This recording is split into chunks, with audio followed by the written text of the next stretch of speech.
శంషాబాద్ బహదూర్గూడ భూముల విషయంలో రైతుల ఆందోళన కొనసాగుతోంది. పరిహారంపై తేలే వరకు ఉద్యమం ఆగబోదని చెబుతున్నారు. 500 గజాల భూమి సరిపోదని 1000 గజాలు 20 లక్షల పరిహారం కావాలని తేల్చి చెబుతున్నారు.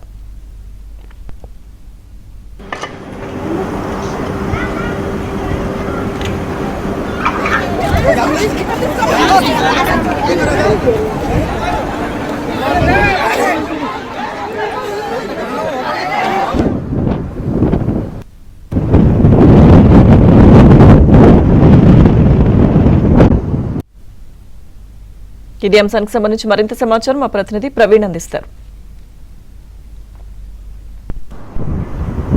బుల్లెట్ ట్రైన్ సంబంధించినటువంటి విషయంలో బహదూర్గూడకు సంబంధించి కావచ్చు, లక్ష్మీవేల్స్ కావచ్చు, మొత్తంగా రణరంగంగా మారింది. అయితే రైతులకి మద్దతు తెలిపేందుకు ఇప్పటికే మాజీ మంత్రి సవితాంద్ర రెడ్డి కావచ్చు, కార్తీక్ రెడ్డి కావచ్చు ఇక్కడ చేరుకున్నట్టు పరిస్థితి కనిపిస్తాను. ప్రస్తుతం అంతా పాటు కార్తీక్ రెడ్డి గారు ఉన్నారు. సార్ చెప్పండి, ముఖ్యంగా నిన్న ఈ రోజు చూసినట్లయితే మొత్తంగా రాష్ట్ర వ్యాప్తంగా చర్చనీయాంశ సబ్జెక్ట్ అయిపోయింది. ఓవరాల్ గా రైతులనే కబ్జా కోర్లుగా చూపిస్తున్నారని చెప్పేసి మీరు ఆరోపణలు చేస్తా ఉన్నారని చెప్పేసి వాళ్ళు చెప్తున్నారు. దాని వెనుక పాత్ర మీది ఉందని చెప్పేసి ప్రతిపక్షాల్లో కూడా ప్రభుత్వమే వాదిస్తున్న పరిస్థితి కనిపిస్తా ఉంది. ఓవరాల్ గా ఈ ఎపిసోడ్ ఎలా చూస్తారు? నిన్న రైతులని పెట్టినటువంటి ఇబ్బందుల మీద ఏం మాట్లాడతారు? ప్రభుత్వం ఏదైతే అబద్ధాలు చెప్తుందో గత 2 రోజుల నుంచి దాంట్లో నిజాలు తేల్చాలని ఈరోజు ఊరికి గ్రామానికి రావడం జరిగింది. బహదూర్గూడ గ్రామంలో దాదాపు 4 తరాల నుంచి అంటే 80-90 సంవత్సరాల నుంచి ప్రభుత్వానికి రైతులకు మధ్యలో ఈ టైటిల్ డిస్ప్యూట్ పెండింగ్ ఉంది. ఎప్పుడో దీని మీద ఒక ఎంజాయ్మెంట్ సర్వే జరిగిపోయింది. ఎంజాయ్మెంట్ సర్వేలో ఏ రైతు ఎన్ని ఎకరాల కబ్జాలో ఉన్నాడు, వాళ్ళ టైటిల్ ఏంది, ఏ సేతువారి నుంచి ఎంత వచ్చింది అనేది స్పష్టత ప్రభుత్వం దగ్గర ఉన్నది. సరే, దాని కొన్ని లీగాలిటీస్ టెక్నికాలిటీస్ ఇష్యూ మీద వాళ్ళకి పట్టాలు రాలేకపోయింది.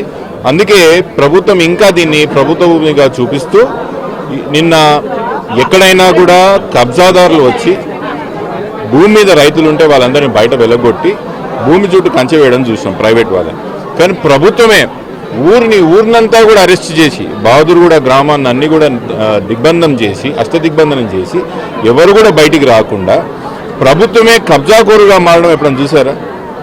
రైతులని తరతరాలుగా ఇక్కడ వ్యవసాయం చేస్తున్నటువంటి రైతులని తాత ముత్తాతల యొక్క గోరీలు కూడా బొందలు కూడా ఆ పొలాల్లో ఉన్న ఒక పొలాలను కూడా ఆ రైతులను కూడా కబ్జాదారులుగా అంటే మనం భరిస్తామా? నా భూమి లాక్కోవడమే కాకుండా నన్ను కబ్జాకోరుగా వీళ్ళు చిత్రీకరించే ఒక ప్రయత్నం చేస్తున్నారు. మా పరిస్థితి ఏందని గ్రామస్తులు ఈరోజు రోధిస్తుంటే ఎంత బాధేస్తున్నది మాకు.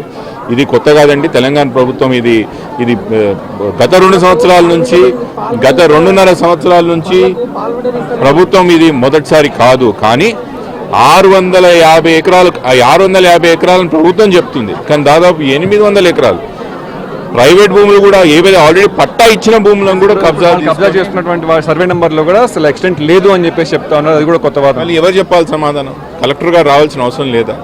ఇది నేను చెప్తున్నానండి, ప్రభుత్వం ఇది ఆషామాషిగా అనుకుంటున్నది. ఖచ్చితంగా కోర్టుకు పోతాం. మా తరఫున న్యాయం ఉంది. ఏ చేతులతోనైతే వాళ్ళు కంచెలు వేశారో అదే చేతులతో కంచెలు తీయిస్తాం కూడా.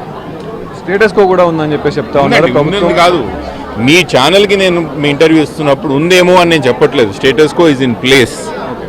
స్టేటస్ కో ఉండంగా కూడా వీళ్ళు ఈరోజు ఏదైతే వీళ్ళు అరాచకం సృష్టిస్తున్నారో ఖచ్చితంగా కోర్టులో సమాధానం చెప్పాల్సి వస్తుంది. కలెక్టర్ గారు హైడ్రా అధికారులందరినీ కూడా కోర్టుకి ఈడుస్తాం.